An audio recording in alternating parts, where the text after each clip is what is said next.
Ms. Mace.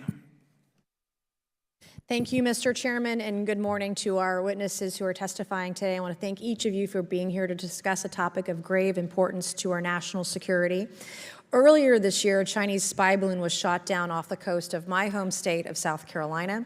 Since the Roswell incident in 1947, many Americans have wondered about the dangers of unknown objects crisscrossing our skies. Whether these are UAPs or weather phenomena, advanced technology from American allied or enemy forces, or something more out of this world. So my first question, I have several questions, and if we can just be quick on these first two, I'm going to ask each of you the same question, and then I'll get to each of you individually. The first one, when you reported your experiences with a UAP, did any of you face any repercussions with your superiors, yes or no? No. No. I've actually never seen anything personally, believe it or not. So. All right.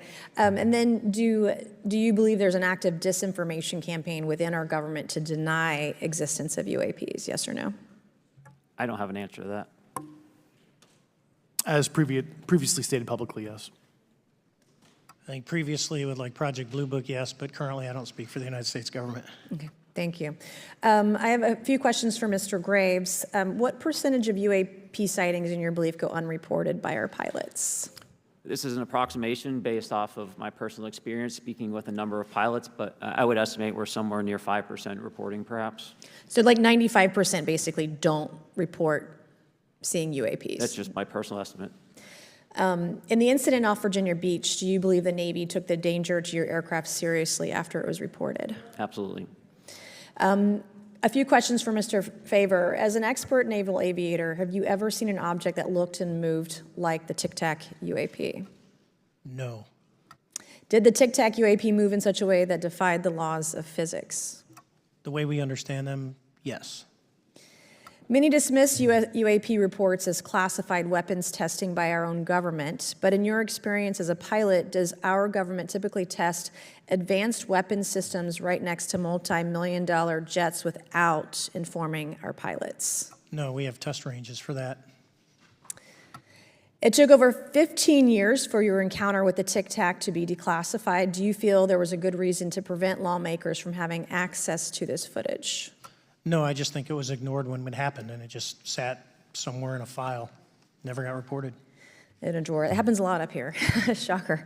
Mr. Grusch, a couple of questions for you too, sir, this morning. What percentage of UAPs do you feel are adequately investigated by the U.S. government, of the 5% that are reported?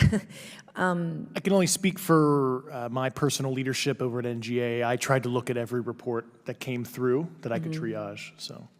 Do you believe that officials at the highest levels of our national security apparatus have unlawfully withheld information from Congress and subverted our oversight authority? There are certain elected leaders that had more information that I'm not sure what they've shared with certain Gang of Eight members or et cetera, but certainly